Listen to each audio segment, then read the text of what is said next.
नमस्कार, मैं हूं अंजलि और आप देख रहे हैं रफ्तार टुडे। तो चलिए शुरुआत करते हैं आज की प्रमुख खबर से। नक्शे से पाकिस्तान ही मिट जाता जब लाहौर से लौट आई सेना। ये तस्वीर हर भारतीय का सीना कर देती है 56। ये तस्वीर हर भारतीय का सीना फक्र से चौड़ा कर देती है। इसे ध्यान से देखिए। ये लाहौर जिले के बरकी पुलिस स्टेशन के बाहर की है। पुलिस स्टेशन के बाहर लेफ्टिनेंट कर्नल हरि सिंह खड़े हैं। तस्वीर 1965 की है। इस पुलिस स्टेशन पर भारतीय सेना का कब्जा हो चुका था। पाकिस्तान के दूसरे सबसे बड़े शहर में हम घुसने वाले थे। नक्शे से पाकिस्तान तो तभी मिट जाता, लेकिन हमने अंतर्राष्ट्रीय कानूनों का उल्लंघन नहीं किया। पाकिस्तान को उसकी औकात दिखाकर भारतीय सेना वापस लौट आई थी। पाकिस्तान से भारत के जितने भी युद्ध हुए वो हर बार शर्मसार हुआ। मजे की बात तो ये भी है कि जंग के लिए हर बार पाकिस्तान ने भारत को उकसाया। 1965 की जंग को आज याद करने की एक वजह और भी है। आज ही के दिन 2016 में भारत ने उरी का बदला लिया था।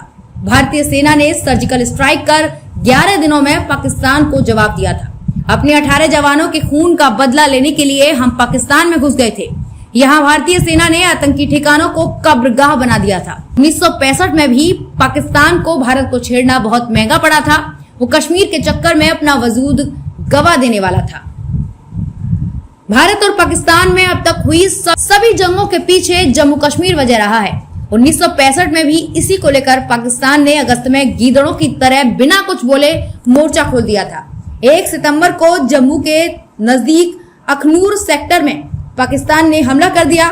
इस सेक्टर में पाकिस्तान की हिमाकत के लिए भारतीय सेना ने तीखा जवाब दिया था। हमले के जवाब में भारतीय सेना ने पंजाब में इंटरनेशनल बॉर्डर पर अटैक कर दिया। 5 और 6 सितंबर के दरमियान रात भारतीय सेना के जवान सीमा लांघकर पाकिस्तान की ओर बढ़ चले। पाकिस्तान के होश पाख्ता हो गए थे। उसने उम्मीद नहीं की थी कि भारतीय सेना लाहौर सेक्टर में कूच कर जाएगी। ये बहुत सोची समझी रणनीति का हिस्सा था। भारतीय सेना चाहती थी कि पाकिस्तान अखनूर सेक्टर से अपनी फौजों को कम करे। उस वक्त पाकिस्तान ने लगभग अपनी पूरी फौज इस सेक्टर में लगा दी थी। भारतीय सेना ने इसकी बड़ी चतुराई से इसका फायदा उठाया। भारतीय सेना की योजना थी कि पाकिस्तान के बड़े हिस्से को अपने कब्जे में लेने से पाकिस्तान के साथ भविष्य में मेज पर बात करना आसान हो जाएगा। भारतीय सेना लाहौर के बाहरी हिस्से तक पहुंच गई थी। वो इचोगिल नहर के कब्जे में लेकर पाकिस्तान की जान सुखा देना चाहती थी। ये नहर भारतीय सेना से लाहौर को बचाती है। पाकिस्तान सरकार और उसकी सेना ने सपने में भी नहीं सोचा था कि भारत पंजाब में मोर्चा खोल देगा। उन्हें सिर्फ जम्मू कश्मीर में भारत की जवाबी कार्रवाई की उम्मीद थी।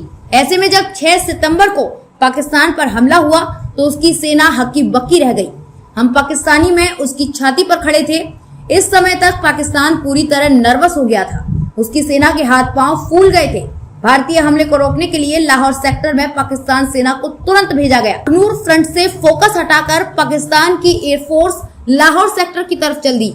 उसे एहसास हो चला था कि कश्मीर के चक्कर में वो पाकिस्तान से ही हाथ धो बैठेगा। भारतीय सेना की भी मंशा लाहौर को कब्जे में लेने की नहीं थी। इसे कब्जे में लेने का मतलब था कि वहां भारतीय सेना को बड़े पैमाने पर अपने सैनिकों को तैनात करना पड़ता। लाहौर के बरकी गांव पर कब्जा करने के बाद भारतीय सेना रुक गई थी। इसके पीछे का कारण ये था कि जल्द ही सीजफायर के मसौदे पर हस्ताक्षर होने थे। इसमें अमेरिका और रूस भी पार्टी थे। तब सेना को ये बात मालूम थी कि अगर उसने शहर पर कब्जा कर लिया तो उसे इसे पाकिस्तान को लौटाना ही पड़ेगा। लाहौर पर अटैक करके भारत ने कश्मीर के अखनूर सेक्टर में दबाव को कम कर लिया था। इस तरह वो अपनी स्ट्रेटेजी में पूरी तरह कामयाब रहा था।